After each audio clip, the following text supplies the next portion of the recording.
What if you could walk into any room, face any conflict, and never lose your calm again? Not because life suddenly got easier, but because you got stronger. In today's world, everything feels personal. A rude comment, a delayed response, a look that lingers too long. And in those moments, you react, fast, loud, and often with regret. But the Stoics believe that real strength isn't measured by how loud you speak or how hard you hit back. It's measured by how still you can stay when everything around you tries to shake you. This isn't about suppressing emotions. It's about mastering your responses. It's about building emotional discipline daily. It's about recognizing that your peace of mind is too expensive to trade for someone else's chaos. And if you've ever felt like your anger controls you, like a switch you can't turn off, you're not alone. Most people live that way. But you don't have to. Not anymore. Because in this video, you'll learn how to build an unshakable mindset. One that gives you the power to stay calm, focused, and grounded, no matter what. So, if you're tired of letting others pull your strings, stick around. What you'll learn today can rewire the way you think, react, and lead. Hit the like button, subscribe to the channel, and let's begin this journey, not to control the world, but to master the only thing that ever mattered, yourself. 1. You don't control what happens, only your response. There's a kind of quiet power in a man who doesn't flinch, who doesn't raise his voice, who doesn't waste time explaining himself to chaos, not because he's passive, but because he knows what's worth his energy and what's not.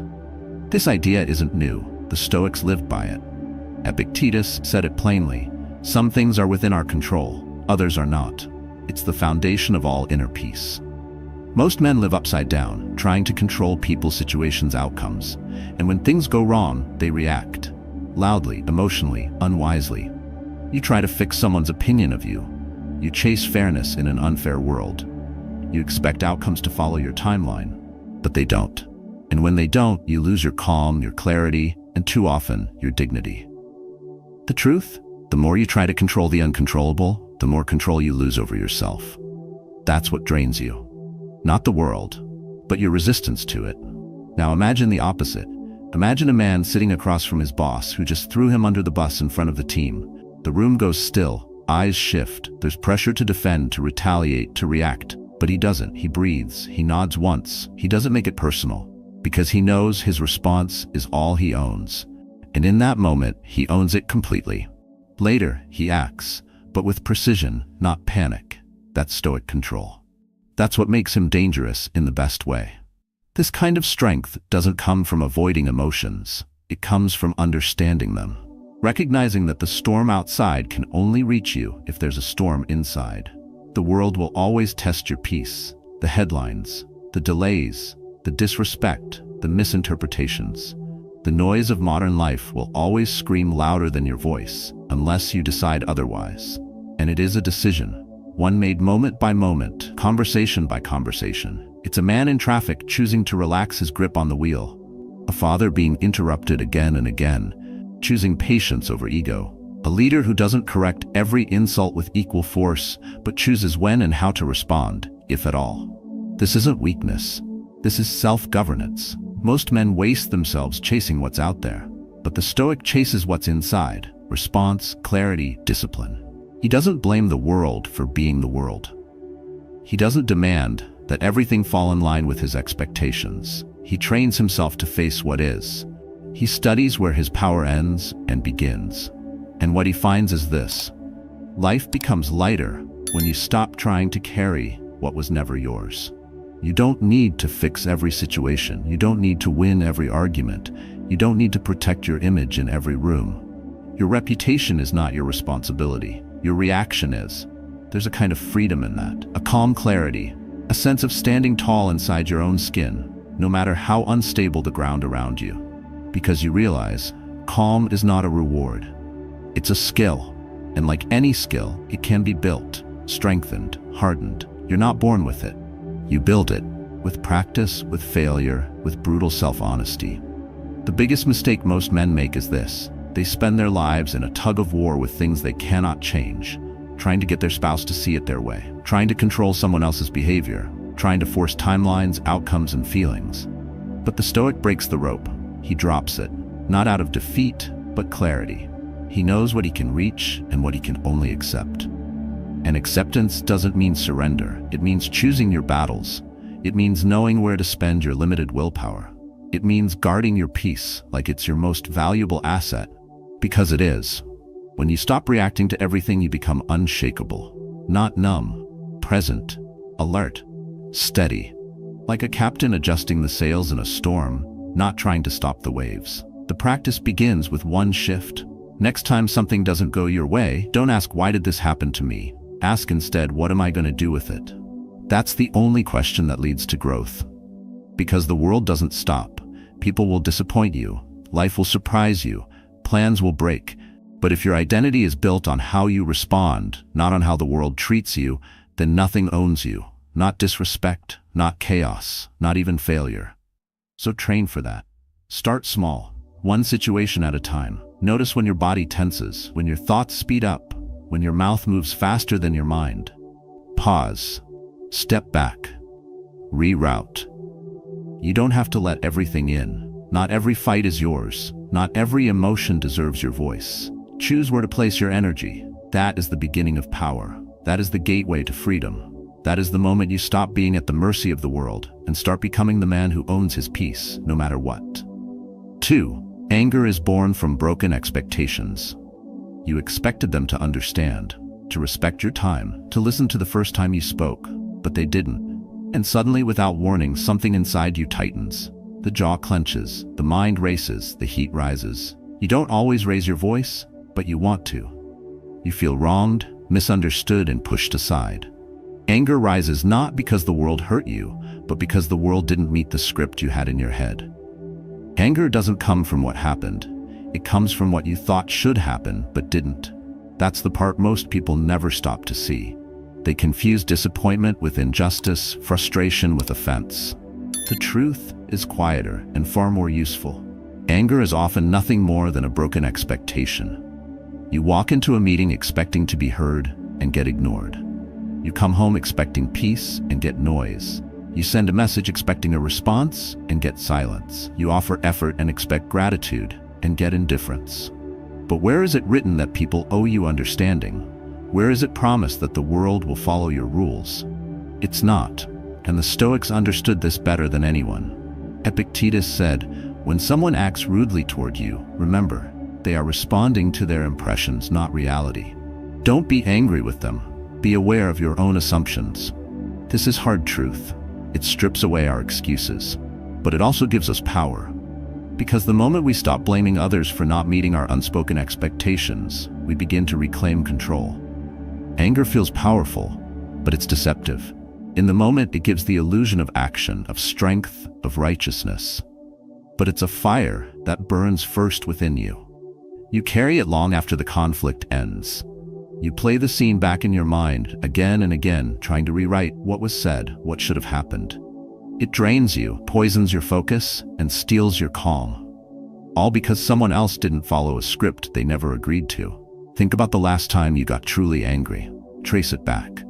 Underneath the words, underneath the reaction, what did you expect that didn't happen? Was it realistic? Was it ever truly in your control? Most anger isn't about morality. It's about control. And the more we expect from others without clarity, the more we set ourselves up for pain. The Stoic doesn't aim to feel nothing. He aims to feel what is necessary and no more. He observes anger like a storm on the horizon, not to run from it, but to prepare for it. He knows it comes fast, disguised as justice. But he also knows it's rooted in something smaller, hurt pride, unmet needs, a desire to be seen. He doesn't reject those truths. He just refuses to be ruled by them. Marcus Aurelius wrote, "The best revenge is not to be like your enemy." This isn't poetic, it's tactical. When someone lashes out and you match their energy, you surrender the very thing you thought you were protecting, your dignity. Anger makes you become what you were resisting. Calm allows you to remain who you choose to be. Now imagine this. You walk into your house after a long day. You've given your best at work, drained yourself in silence. You step through the door, craving quiet. But the kids are yelling, the TV is on, and your partner asks you to do something right away. That voice inside starts to build. Just 5 minutes of peace. Is that too much to ask? You feel it. tightness in your chest, sharpness in your tone, but you pause, you breathe. You remember, they're not against you, they're just being themselves, and your reaction, this time, is yours to shape. That moment doesn't become perfect, but it doesn't become destructive either, and that's the point. You didn't change the noise, you changed the response. And that difference, repeated, becomes the strength no one else can see, but everyone can feel. This isn't about silence or passivity, it's about choosing wisely. When anger comes, let it teach you what you were expecting. Then ask yourself if that expectation deserves to control your peace. Often, it doesn't. The more you practice this, the more space you create between what happens and what you do next. And that space, that's your power. Each time you catch yourself before the snap, before the outburst, you win a private war. Not with them, with yourself.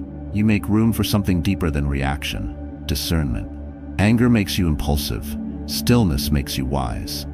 In that stillness, you begin to notice, most of what upsets you isn't worth the energy. Most arguments don't need your voice. Most offenses don't need your attention. The world will keep acting out.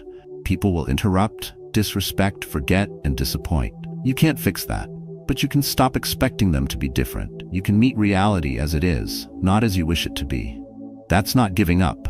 That's growing up.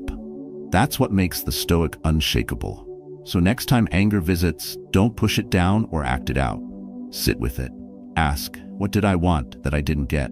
Let the answer guide you, not control you. Let it sharpen your awareness, not harden your heart. Anger might knock on the door, but you choose whether to let it stay. You choose whether it rules the room, or you do. 3. Silence is power.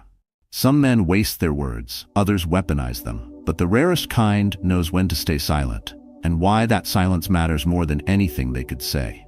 Silence isn't absence. It isn't weakness. In its purest form, it's discipline. It's control. It's the difference between saying something powerful and saying something you'll regret. In a world that glorifies instant reaction and constant commentary, the Stoic chooses something else: stillness. He doesn't speak just to speak. He doesn't prove his point in every room. He doesn't fight battles that don't matter.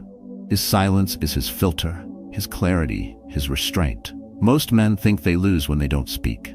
They think they appear passive, weak, ignored. But it's not silence that weakens a man, it's reactivity. It's the need to defend every opinion, to correct every disrespect, to assert status in every moment. That kind of pride burns fast and dies empty. The Stoic knows this. He sees the trap hidden inside noise. He knows real power isn't found in how loud you speak, but in how little you need to. Picture yourself in a tense conversation. Someone misrepresents you. Their tone cuts deep. They want a reaction. They want your anger, your words, your proof that they got under your skin. And in that instant, the silence you choose becomes your greatest weapon. You don't flinch. You don't escalate. You don't give them what they came for. You let the tension rise and then pass. You stay grounded in yourself, not because you didn't feel the sting, but because you knew giving it power would cost you your peace. That kind of silence doesn't come from arrogance. It comes from training, from making peace with not being understood, from letting go of the need to be right, loud, or first. It's not indifference, it's composure. And it's built moment by moment, choice by choice, every time you step away from the urge to defend your ego and instead choose to protect your energy. People often confuse silence with submission, but Stoic silence is different. It's a refusal to react on someone else's terms.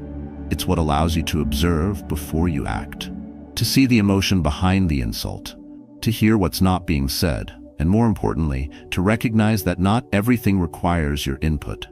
Some situations dissolve on their own if you don't fuel them. The mistake most men make is that they assume every challenge is a confrontation. Every disagreement is a fight. Every uncomfortable silence must be filled. But it's in those gaps, in that stillness, that real awareness is born. That's where you begin to separate what matters from what doesn't. You don't walk away from the moment. You walk into it with control. You make room for better words or no words at all. Marcus Aurelius said, "If it is not right, do not do it. If it is not true, do not say it." Simple, stern, clear. He didn't call for silence because he feared conflict. He used it as a tool to sharpen thought, conserve energy, and remain unshaken by noise. He knew that when emotions run high, silence allows logic to catch up, and often that space is all you need. Imagine standing in your kitchen after a long day. Someone you love criticizes something minor. The way you loaded the dishes, your tone earlier on the phone, the fact that you forgot something small. Your pride wants to defend, your mouth wants to counter, but instead you breathe. You pause, you listen fully. Not because they're right, but because you value peace more than being correct. You respond later if needed, but not now, not emotionally, not while your calm is under threat. That silence doesn't make you less of a man, it makes you more. It makes you unshakable. It gives you time to think, to weigh, to choose instead of react. And that kind of man, one who controls his response rather than being owned by it, is dangerous in the best possible way. The Stoics weren't known for their words, they were known for how they lived. Their strength wasn't in arguments won, but in peace maintained. They practiced silence not as escape, but as presence. They mastered it as a daily form of self-respect. Because the man who doesn't throw his energy at every problem, who doesn't let every insult become a battle, who isn't owned by every emotion, that man is free. So start there. Start small. One situation, one moment. When someone tries to bait you into anger, pause. When the world demands a reaction, wait. When your pride whispers, you should say something, ask instead, or should I wait and say something better, or nothing at all? Let that silence stretch. Let the discomfort breathe. Let the other person hear the echo of their own words. Sometimes, that echo is enough. You don't need to meet every fire with fire. Some you let burn out on their own. Each time you choose silence not from fear, but from strength, you grow. Each time you resist the urge to explain yourself to someone committed to misunderstanding you, you take back power. The kind of power that doesn't seek attention, but commands respect. The kind of power that doesn't speak often, but when it does, everyone listens. In the end, you're not remembered for how many arguments you won. You're remembered for how often you stayed grounded when it mattered most. That's not softness, that's sovereignty. And it begins with a silence that knows exactly what it's doing. 4. Laugh at the small stuff. A man who knows how to laugh in chaos is a man who's already won half the battle. Not because life spares him, but because he's learned to spare himself from unnecessary suffering. Humor, for the Stoic, isn't a form of escape, it's a form of rebellion. A refusal to let the petty become powerful. A small smirk in the face of daily absurdity is not weakness, it's mastery. It says, I see what's happening, I choose not to be moved by it. Life doesn't stop handing you problems just because you're tired. You spill coffee on your shirt before a meeting, your flight is delayed, your friend forgot your birthday, you misplace your keys when you're already late. These aren't tragedies, but most men treat them like personal insults. They snap, they curse, they let the moment define their energy, and by doing so, they give away control, again and again. But what if you trained yourself to pause instead? What if, when something small went wrong, your first reaction wasn't frustration, but perspective? That's the Stoic shift. From chaos to clarity. From impulse to insight. Marcus Aurelius said, you have power over your mind, not outside events. Realize this, and you will find strength. He wasn't talking about great loss or disaster. He meant the small, sharp cuts of life. The 1,000 tiny annoyances that can either train you or trigger you. Think of the man stuck in traffic, horns blaring, time slipping. He's gripping the wheel, jaw tight, cursing under his breath. Nothing changes, except for his blood pressure, except for his stress, except for his mood for the rest of the day. Now picture another man, same traffic, same delay, but he smiles. Maybe he turns on the music, maybe he reflects, maybe he just breathes. He knows he's not in control of the cars, but he is in control of himself. The Stoic doesn't laugh because he's naive, he laughs because he sees the game. He knows what's worth the wait and what isn't. He chooses not to carry what doesn't matter. He knows that humor, when grounded in awareness, is sharper than anger and more resilient than control. Most men overthink every inconvenience. They give meaning to moments that don't deserve it. An unanswered text becomes disrespectful. A forgotten task becomes betrayal. A delay becomes injustice. But the truth is simpler. Life is messy. People forget. Systems fail. And your expectations, if left unchecked, will always leave you vulnerable. Laughter doesn't erase the problem. It changes your position inside it. It creates distance. It gives you room to breathe. And in that space, you remember that most of what upsets you is optional. You can let the moment pass. You can stay light. You can still move forward, even if things didn't go your way. This is not about becoming indifferent. It's about becoming intelligent, emotionally strong, less reactive, more resilient. A man who can laugh doesn't lose his edge. He sharpens it in silence. He saves his serious face for what truly matters, and that discipline gives him an advantage. In practice, this begins with the small things. The little frustrations you normally don't even notice yourself reacting to. You drop your pen, you stub your toe, your Wi-Fi cuts out, your meeting is rescheduled. These are opportunities. Each one is a rep in the gym of perspective. You catch the reaction. You replace it with a smirk. You move on. You get stronger. And when the bigger storms hit, and they will, you won't fall apart. Because you've trained. Because you've practiced poise in the little things. Because you've conditioned your mind to separate annoyance from attack, discomfort from danger. The common mistake is to believe that being serious makes you strong. That strength looks like intensity, control, and domination. But real strength is light. Real strength knows how to carry weight without making everything feel heavy. The Stoics walked through war, exile, and betrayal, and yet they spoke of joy, not in the loud, shallow way, but in a steady undercurrent. A joy rooted in choosing how to see the world. That's the essence.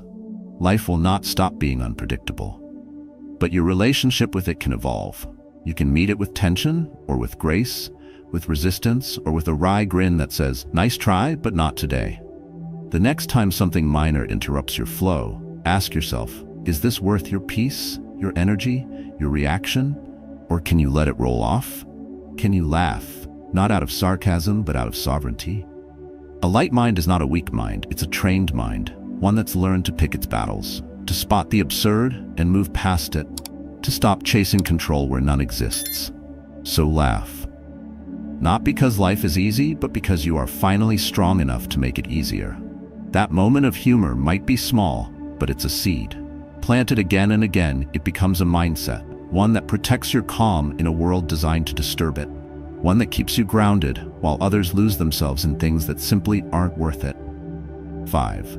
Not every battle is worth fighting. A man driven by ego will always chase the last word, but a man rooted in discipline knows when to walk away. Not because he's afraid to fight, but because he knows what the fight will cost. Not all battles are about truth. Many are about pride. And pride, unchecked, has a high price. Peace, energy, clarity. The Stoic doesn't avoid conflict out of fear. He avoids it out of focus. He asks not, "Can I win this?" but "Is this worth winning?" You sit across from a coworker who misrepresents you in a meeting. Part of you wants to correct him, loudly, immediately.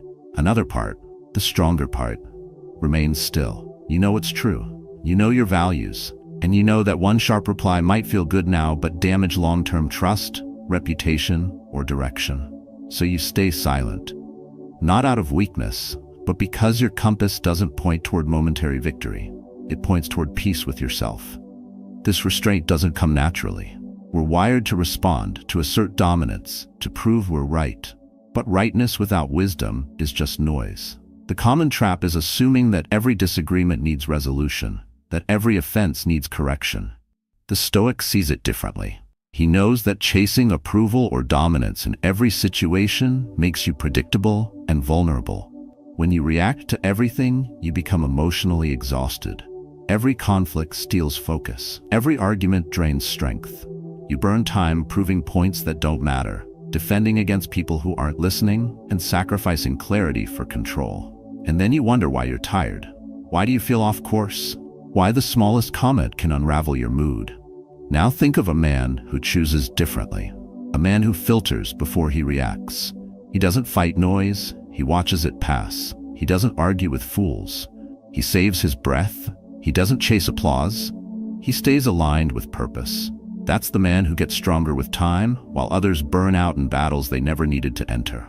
This doesn't mean you never speak up. It means you choose when, why, and how. And most importantly, you ask yourself, will this help me become who I want to be, or just distract me from it? That question asked honestly changes everything. Marcus Aurelius wrote, "If you can avoid getting dragged into nonsense, your life becomes lighter." He led armies, ruled empires, and faced betrayal.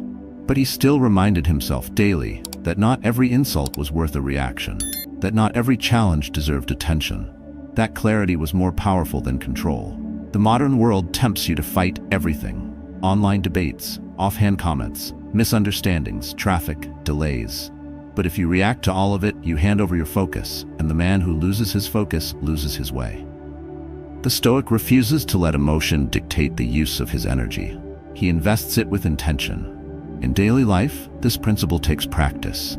When your partner misinterprets something, pause. When someone disrespects you subtly, breathe. When the meeting gets tense and your name gets mentioned, hold still. You're not being passive. You're being strategic. You're letting your response serve your purpose, not your pride. That kind of pause builds a different kind of strength. Not the strength of dominance, but the strength of direction. Not the strength to shout, but the strength to remain clear under pressure. It's what turns reaction into mastery. Many men mistake silence for surrender, but it's not surrender. It's a strategy. Not walking away from the truth, but walking away from the noise that doesn't deserve your voice. It's what keeps your mental energy sharp, your emotional energy focused, and your time reserved for things that actually build you. The more often you practice this, the more your identity changes. You stop needing to win every moment. You stop chasing validation. You start asking better questions. Is this situation aligned with my principles? Will reacting move me closer to peace or further into distraction? What would it cost me, not just now, but down the road? Every man pays for his reactions. Some pay with time, some with respect, others with inner calm. The Stoic protects those things first. He knows that long-term peace is built from short-term restraint. He thinks in years, not moments. He knows that sometimes silence is not surrender, but sovereignty. So the next time you feel the pull to correct, to defend, to fight, pause. Don't ask if you're right. Ask if this is worth it. Ask if this builds something or just relieves something. That pause becomes power. That question becomes clear. That decision, made again and again, becomes the foundation of a man who doesn't just appear in control, but actually is. He knows who he is. He knows where he's going. And he doesn't let small things steal that from him. Because he's not fighting for attention. He's building direction. Not every battle is his, and that's why he wins the war. 6. Calm is a daily mental workout. Every man wants calm. Few are willing to train for it. But calm isn't a personality trait. It's a discipline, a practiced skill, a result of repeated inner effort, not occasional luck. In the same way your body doesn't become strong without resistance, your mind doesn't become steady without pressure. The Stoic understood this. He didn't wait for a peaceful life to feel at peace. He built peace in the middle of discomfort. Each day, life offers 1,000 small weights to train your inner strength. The loud neighbor, the missed call, the traffic jam, the unexpected bill, the passive-aggressive comment. Most men see these things as problems, but the man seeking mastery sees them as repetitions, tests, invitations to rise rather than react. Emotional muscle isn't built in silence, it's built in situations that tempt you to explode, but demand you to breathe. Imagine you're in a store. The line moves slowly. A man cuts in. Your chest tightens. Your mind surges with what you could say, but you stop. You notice the emotion, but don't obey it. You observe the tension, but don't let it move you. That moment, invisible to others, is everything. You didn't suppress your response. You shaped it. You didn't run from discomfort. You stood still within it. That's Stoic calm, earned, not inherited. Many men confuse calm with luck or temperament. He's just chill, they say, as if composure is something you're born with. But that belief is lazy. The truth is sharper. Calm comes from choice. From showing up every day and deciding not to be mastered by impulse. From recognizing that anger feels powerful but leaves you weaker. That reaction feels good, but it costs your peace. That every emotional trigger is also a training ground. The Stoics didn't fantasize about a life without problems. They prepared for one of them. Marcus Aurelius faced war, illness, and betrayal. Yet his journal is filled with reminders to stay composed. You have power over your mind, he wrote, not outside events. And that statement wasn't sentimental. It was tactical. A man who can't hold his center under pressure becomes a liability, to himself, to those he leads, to what he builds. So the Stoic builds calm like a warrior builds endurance.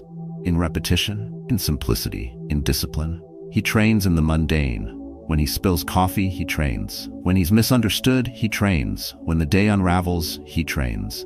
Not perfectly, but persistently. Because he knows that waiting for calm moments is not a strength. Creating them under stress is. That shift in mindset changes everything. Instead of seeing stress as a signal to explode, you see it as a signal to anchor. Instead of avoiding discomfort, you lean into it. Not because you like it, but because you trust who you're becoming inside it. That kind of man doesn't panic when life shifts. He adjusts, he adapts, he responds, rather than reacts. This training doesn't look impressive from the outside. Nobody claps when you stay silent in an argument. Nobody sees the victory when you breathe through frustration. But you feel it, in your body, in your clarity, in the way you sleep at night, knowing you didn't give your power away. That's the real reward. Ownership of yourself, even when everything outside is out of control. Think of emotional triggers as weights. Most men lift them instinctively, throwing them around, hurting themselves and others. The Stoic lifts them with awareness, slowly, deliberately. He doesn't aim to feel anything.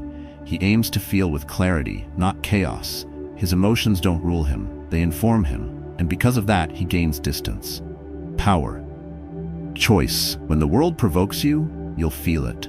That part won't change. But what happens next, that's where the training shows. Do you react the same way every time? Or do you pause, reflect, decide what serves your direction? That space between feeling and reacting is where calm lives. And like any muscle, the more you use it, the stronger it gets. This doesn't mean you become passive. Quite the opposite. It means you become precise. Instead of yelling, you speak with weight. Instead of overreacting, you act with purpose. Instead of being a storm, you become the shelter. And that changes not just how others see you, but how you see yourself. So start now. Not tomorrow, not next week. This moment. The next time something annoys you, stop. Don't rush to vent. Don't reach for a distraction. Stand in the heat, breathe once, then again, and ask yourself, what would the man I want to become do right now? That question, asked daily, becomes a map, a way forward. Because in the end, calm isn't given, it's built. Brick by brick, breath by breath, decision by decision. Not when it's easy, but especially when it's not. That's the kind of calm no one can take from you. Because it wasn't handed to you, you earned it. 7. Accept reality and people as they are. Pain often begins not with what is, but with what we believe should be. The idea that life must be fair, that people must act with the same awareness we carry, the outcomes must match the effort. But reality doesn't operate by our preferences. It unfolds on its own terms. The Stoics knew this. They didn't seek to control the world. They trained to meet it without illusions. A man who expects others to always be kind, honest, grateful, thoughtful will be disappointed often and bitter longer. The man who accepts that people act based on their level of awareness, not yours, becomes unshakable. He stops demanding perfection. He chooses clarity over fantasy, and in that clarity he finds freedom. You walk into a conversation hoping to be understood. You speak clearly, calmly, with care. But the other person misjudges your intent, reacts defensively, maybe even walks away. You feel that sting, the frustration of being misread. But then you pause. You remember, understanding is a gift, not a guarantee. You remember that your job isn't to control someone else's perception, but to remain aligned with your own integrity. Most men spend their lives wrestling with what they can't change. They fight against flaws in others, resisting their imperfections as if protest might make them vanish. But protest doesn't change reality. Perspective does. And once you choose to see clearly, your energy shifts. You stop reacting to behavior that's not yours to fix. You stop carrying the emotional weight of someone else's immaturity, ignorance, or disrespect. Marcus Aurelius would begin his day by reminding himself, "Today I will meet people who are meddling, ungrateful, arrogant, deceitful, envious, and unsocial." He didn't say this to grow cynical, but to stay ready. He knew that expecting perfection from the world is a quiet form of entitlement. And the man who demands life be fair before he's willing to feel peace will wait forever. To live with clarity is to look at people and accept that they are where they are, not where you wish they were. You may want your brother to be more supportive, your colleague to be more honest, your partner needs to be more emotionally available. But they are who they are. And if you spend your time trying to change people who aren't ready to change, you lose the time you could have spent growing yourself. This doesn't mean you tolerate disrespect or stay in harmful dynamics. It means you stop being surprised when people act like people. It means you stop assigning your standards to those who haven't chosen them. And when you do that, when you stop needing people to match your script, you finally reclaim your peace. Clarity is not detachment. It's a deeper engagement. You stop interacting with who you wish someone would be and start seeing who they actually are. From there, you make real choices. You adjust expectations. You communicate with precision. You decide where to invest and where to release. That's not coldness. That's wisdom. The common mistake is thinking that acceptance means weakness. That if you accept someone's limitations, you've given up. But it's the opposite. Acceptance is what allows you to act clearly, to set better boundaries, to stop repeating emotional loops. The Stoic doesn't accept out of resignation. He accepts in order to respond with strength.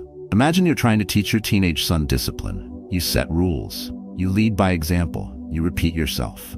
But he doesn't follow through. You feel the urge to control, tighten, push, and argue.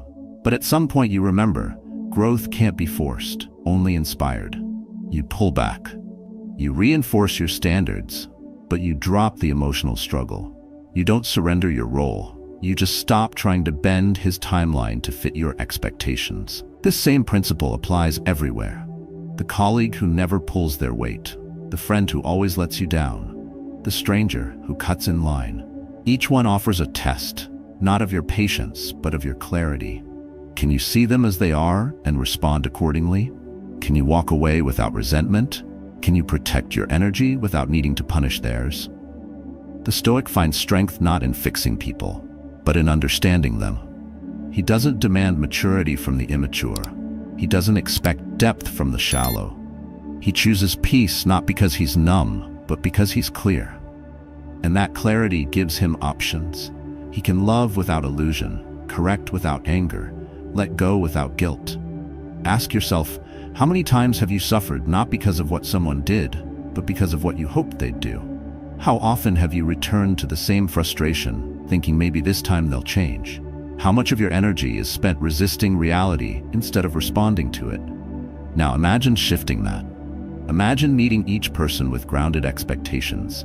Imagine offering compassion, but without sacrifice. Imagine holding space for change, but not depending on it for your peace.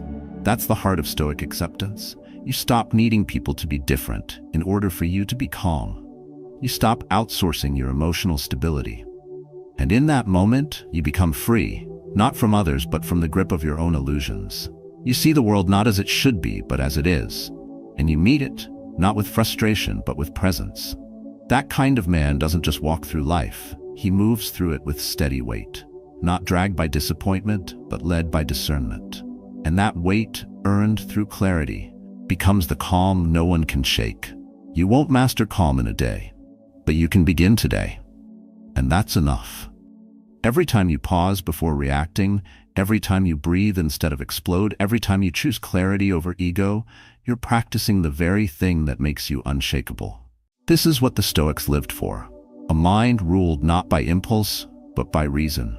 A life guided not by chaos, but by conscious choice. Let the world be noisy. Let others fight to be right. You don't have to join them. You don't need to win every argument, respond to every insult, or fix every flaw around you. What matters is that you stay aligned with your values. What matters is that you protect your peace. Calm is not passive. It's a stance, a strength, a daily discipline. You've heard the principles. You can't control what happens, only your response. Anger is born from broken expectations. Silence is not weakness. Not every battle is worth fighting. Laughing at the small things is a way to rise above them. Acceptance brings peace. And calm, real calm, is trained. So practice. In traffic, at work, in family tension, in private frustration. Keep training. And over time, your calm will no longer be an effort. It will be your nature. Share your thoughts in the comments below. What part of this message struck a nerve? Where do you struggle most? Let us know. Your story might help someone else find their footing too. And remember, peace isn't found, it's built. brick by brick, breath by breath. In this loud, reactive world, your calm is your revolution. Keep building it. You are stronger than you think. You don't need to explain your every move to be seen or share your struggles to be understood. In fact, the greatest power often lives in what you don't say. Today, we live in a world that pressures you to overshare, to post, to explain, to prove. But real confidence, real success, it grows in silence.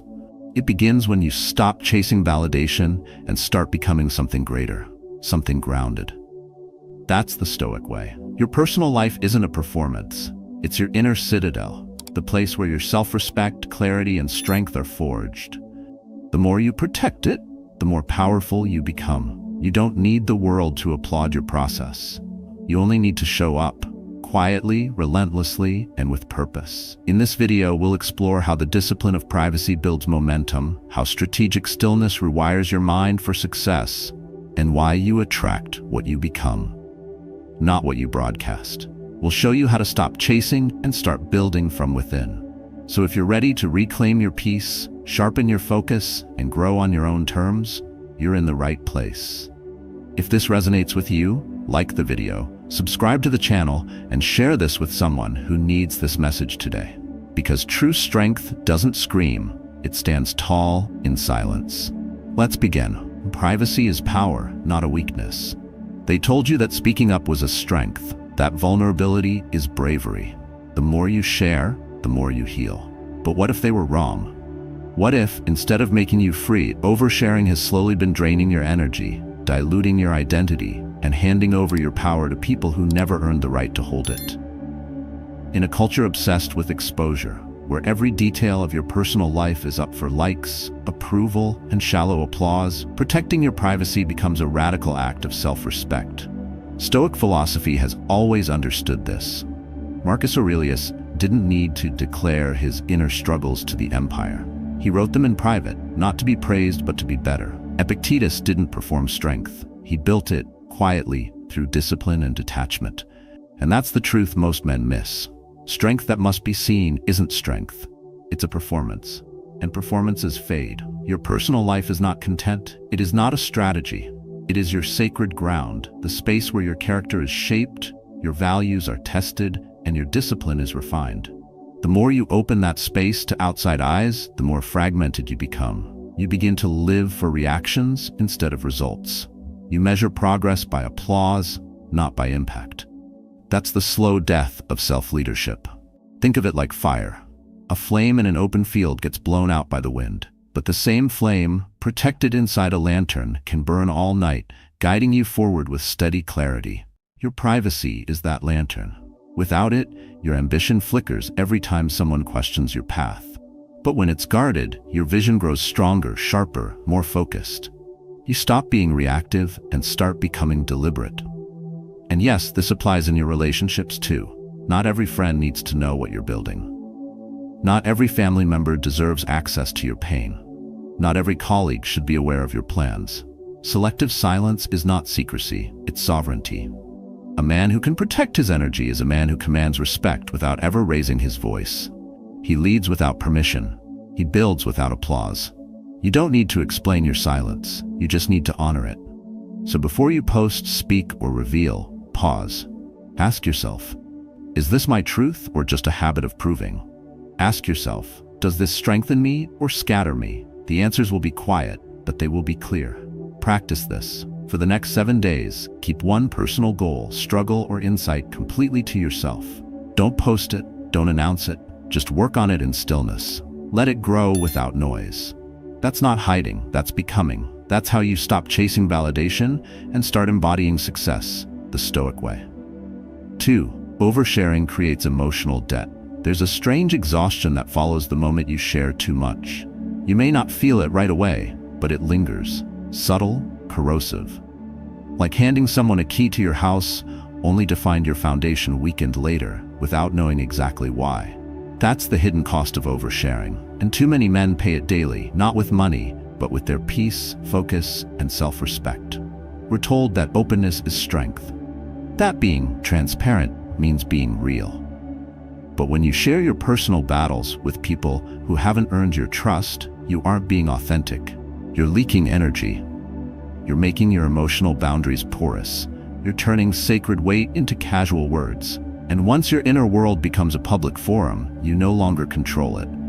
You begin to shrink under the very light you thought would liberate you. The Stoics knew this well. Epictetus warned that what we say, once spoken, cannot be taken back. He taught that the wise man guards his speech like a soldier protects a gate, not from fear, but from strategy. Because silence, when chosen intentionally, is not repression, it's refinement. It is the discipline of choosing the right moment, the right person, the right motive. Without that clarity, speaking becomes a transaction, one where you pay far more than you realize. Imagine your emotional energy like a bank account. Every time you share an intimate detail, you're making a withdrawal. But not every audience makes a deposit in return. Some listen to compare, some listen to judge, others listen simply to pass it on. And when your worth is reflected in their reactions, you've lost more than privacy. You've compromised your direction. Real confidence doesn't spill across tables. It walks in, grounded, and speaks when silence no longer serves. That's the difference between presence and performance. A man who's always narrating his life rarely lives it. He's too busy proving it. But a man who guards his privacy has something the world can't touch: peace. The kind of peace that fuels action without applause. The kind that makes him unshakable in the storm. So start with this. Choose one conversation this week where you would normally overshare and don't. Pause. Redirect. Hold. Not out of fear, but out of power. You don't owe your past to strangers. You don't need to wrap your pain in stories to be worthy. What you withhold isn't weakness, it's wisdom. Because when you stop giving pieces of yourself to everyone, you start reclaiming the whole. And that is the first real step toward becoming grounded, strategic, and self-led. The kind of man who doesn't need to be heard to have impact. He moves quietly, but he moves with weight. 3. Silence is a form of self-respect. When was the last time you paused before speaking? Not because you were unsure, but because you knew the silence said more? In a world where noise is mistaken for clarity and constant expression is confused with connection, the man who can hold his tongue stands apart. Not because he has nothing to say, but because he understands that real power lies in what is withheld, not broadcast. They call it being closed off. They say you're distant. But they're wrong. Silence, when intentional, is not distance, it's direction. It's knowing that your thoughts, your struggles, your plans aren't public property. They are tools. And like any powerful tool, they require control. To speak everything you think is not a strength. It's emotional impulsivity dressed up as authenticity. Self-respect begins when you stop giving everyone a front row seat to your inner world. The Stoics practiced this not as a trend, but as a principle.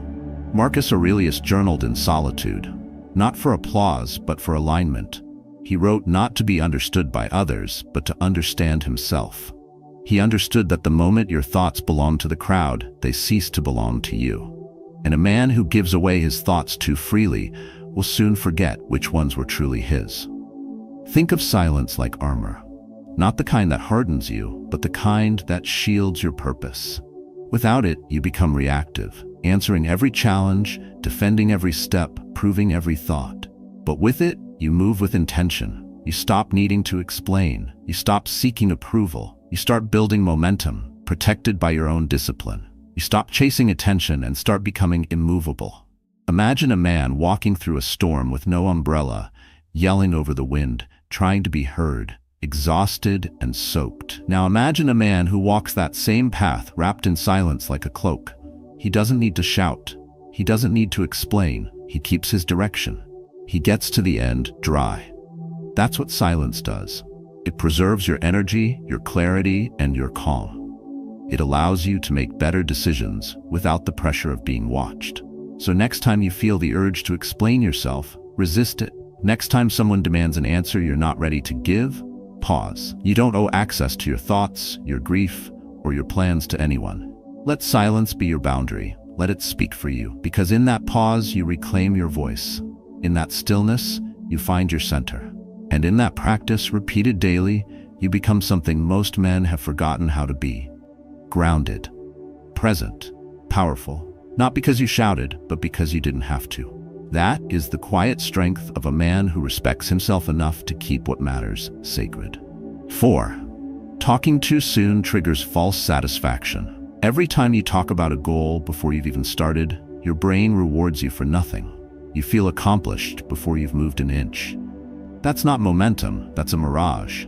And yet it's a trap many fall into. Announcing dreams, broadcasting intentions, publicly mapping out journeys that have yet to begin. All for a fleeting dose of attention that feels like progress but delivers none. There's a reason your drive fades after you talk too much about what you're going to do.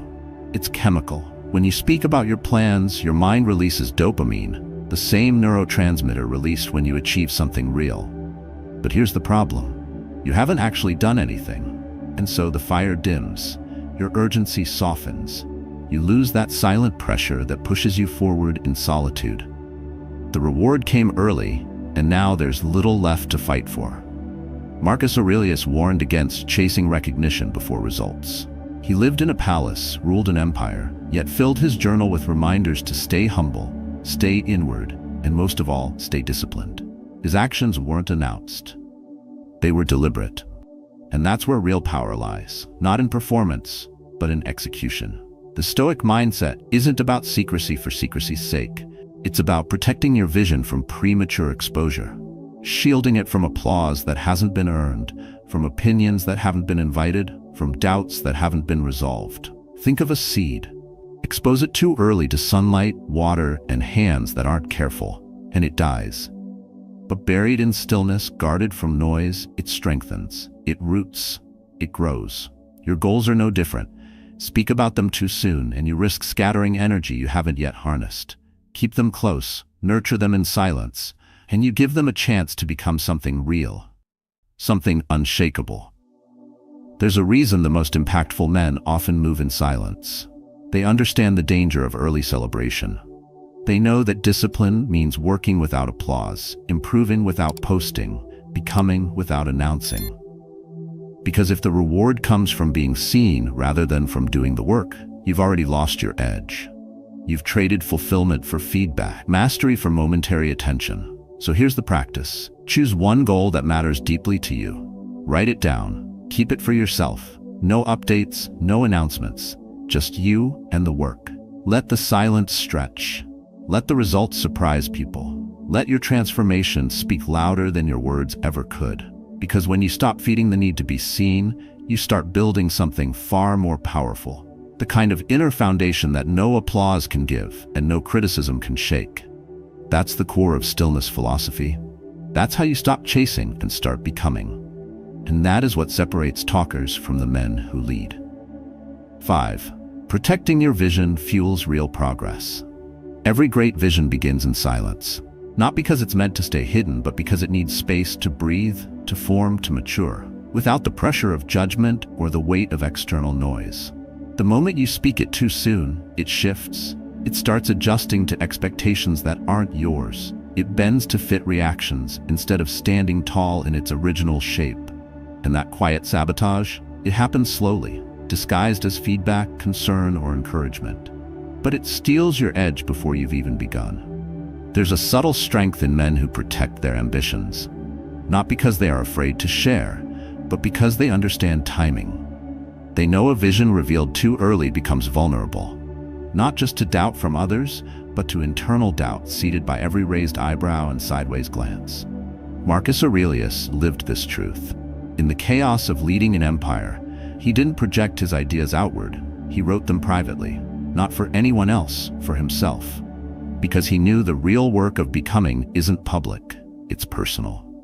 Imagine a blueprint left out in the rain. Every drop, every hand that touches it distorts the design. What once was sharp becomes smudged. The foundation weakens before construction even begins. Your goals, your transformation, they need shelter. Not because they are fragile, but because they're forming. And premature exposure replaces momentum with maintenance. Instead of building, you begin explaining. Instead of acting, you begin defending. That's how progress erodes, through tiny compromises made for approval you never needed. In a world where people equate talking with movement, it's radical to build in silence. But that's exactly what the Stoic path calls for: strategic stillness. You act without asking. You grow without broadcasting. You fail, learn, adjust, all without performing. And from that discipline emerges something solid. Something that doesn't require explanation. Because true growth becomes self-evident. You don't need to be seen working on yourself to be working. You don't need applause to validate your path. Protecting your vision means honoring the process. It means having the courage to grow in solitude, where results aren't filtered through other people's opinions. It means choosing intention over exposure. It's not about hiding, it's about honoring the sacredness of becoming. So start with this. Choose one area of your life where you're evolving. Your health, your mindset, your relationships, and keep it just for you. Don't tweet it. Don't talk about it. Just act. Track your progress in silence. Let each quiet win stack. Then watch what happens. The world notices what you become, not what you announce. And when you do speak, let it be from a place of strength, not to impress, but to inspire. That's the difference between someone chasing clarity and someone who's already found it. And that difference starts with protecting what's still in progress. 6. Not everyone deserves access to your inner world. It's tempting to believe that being open is the same as being strong, that telling your story to everyone who listens makes you authentic. But there's a quiet danger in confusing access with connection. Because when your inner world becomes public territory, you're no longer leading your life, you're performing it. Not everyone deserves access to your thoughts, your wounds, your dreams. In fact, most people haven't earned the right to witness your becoming. And giving too much too soon? That's not intimacy, that's exposure. There's a difference between being known and being understood. Many will listen, but few will care deeply. Some will ask just to compare, others to judge, and others still will use what you've shared as quiet ammunition, not because they're cruel, but because they don't carry the weight of what you've given them. They haven't lived your nights, they haven't fought your storms, so why hand them your rawest truth? The Stoics lived with this kind of boundary baked into their thinking. Epictetus taught that we must protect what enters and exits the mind, not to isolate ourselves, but to stay sovereign. A wise man, he said, keeps his counsel limited. Because the fewer voices in your inner circle, the clearer your own voice becomes. Marcus Aurelius ruled an empire, but confided only in himself and his journal. He knew that not all relationships are safe spaces. Some are shadows dressed as light. Imagine a house with no locked doors. Anyone can walk in, look around, and leave fingerprints. It doesn't feel like home anymore. It feels invaded. Your soul is no different. If you let every question unlock something personal, you dilute your own essence. And the more you dilute, the less you remember who you are beneath the noise. So instead of answering every question, try holding space. Instead of explaining, try pausing. Ask yourself, has this person earned this truth? Are they a vault or a megaphone? Do they make you feel grounded or exposed? If they haven't shown respect, depth, or loyalty, you owe them nothing. Silence isn't arrogance, it's discernment. Men who understand this principle build deeper bonds, not by saying more, but by protecting more. And in doing so, they become magnets for people who value authenticity over entertainment. When you guard your private world, you attract the rare few who are strong enough to respect it. Those are the people who deserve to walk beside you. Try this. The next time you're asked something deeply personal, respond with stillness. Don't react. Let the question sit. Then decide, not from fear, but from clarity. This is how you build real relationships. This is how you stay centered in a world addicted to oversharing. You don't need to close the door forever, but you get to decide who walks through it and when. That choice is where your power lives. 7. External noise weakens inner clarity. The world has never been louder. Everyone has an opinion, a judgment, a reaction. You share one personal thought, and suddenly 100 voices echo back, telling you what to feel, what to do, what to fix. But here's the truth. Every time you allow that noise in, your own voice fades, and a man who can't hear himself think will never know where he's going. We're trained to believe that outside feedback is essential, that we grow by collecting opinions, by gathering validation, by crowdsourcing clarity. But the more you rely on external noise, the more you disconnect from your internal compass. You stop leading, you start adjusting, not based on truth, but on what sounds good to others. And soon, your actions become a performance stitched together by the expectations of people who don't walk in your shoes. The Stoics warned about this. Epictetus said it's not what happens to us that harms us, it's our interpretation. But what happens when you let others interpret your life for you? What happens when your next step is driven by applause or avoidance? You lose the power to choose for yourself. You trade intention for approval. And that exchange robs you of your momentum, your discipline, your stillness. Think of your mind like a lake. Still water reflects perfectly. But once you throw 100 stones into it, opinions, comments, likes, criticism, you see nothing. Only ripples, distortion, and distraction. That's what external noise does to your clarity. And without clarity, you start moving blindly. You chase what's trending, not what's true. You solve problems you don't have. You follow paths that aren't yours. And you wake up one day wondering how you drifted so far from who you were becoming. But there's a different way. You can train yourself to listen less to the world and more to your inner knowing. You can build a buffer, a space between stimulus and reaction, where you process in silence before moving forward. That's how grounded men make decisions. They hear everything, but they don't absorb everything. They filter. They prioritize. They protect what matters. So here's the practice. Before responding to any strong opinion, online or offline, wait 24 hours. No defending. No reacting. Just sit with it. Let your thoughts settle like sediment in a jar. Then ask, is this my belief, or did I inherit it from noise? This one habit rewires your mind for stillness. It makes your next action deliberate.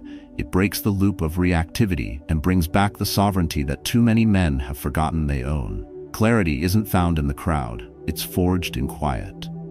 And the man who builds that space within himself becomes unshakable. Not because he silences others, but because he's mastered the rare art of hearing himself. That's not ego. That's leadership. And it starts by turning down the volume long enough to tune into what's real. 8. Let your actions speak, not your announcements. You don't have to tell the world who you are becoming, you just have to become it. In a time when talking has replaced doing, when people feel more accomplished after posting than after finishing, choosing silence has become a radical form of focus. And yet many still fall into the trap of early announcements, as if proclaiming a goal is the same as achieving it. But talking about change isn't change. Saying you're becoming disciplined doesn't make you disciplined. You don't attract success by broadcasting your intentions. You attract it by embodying your evolution. The Stoics mastered this mindset long before social media ever existed. Marcus Aurelius wrote in private, even as emperor, reminding himself daily, waste no more time arguing about what a good man should be.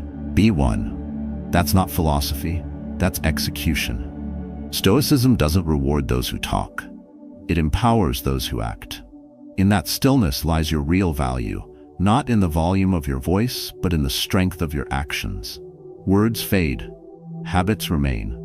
There's a reason men who move in silence tend to go the furthest. When your focus shifts from how you're perceived to how you're building, you start creating from a different place, one rooted in stillness, grounded in substance. You no longer seek momentum through approval. You create it through consistent effort, one silent day at a time. While others are caught in the loop of explaining, you are busy evolving. While they chase attention, you chase mastery. And eventually, your results make noise louder than any announcement ever could. Imagine two craftsmen.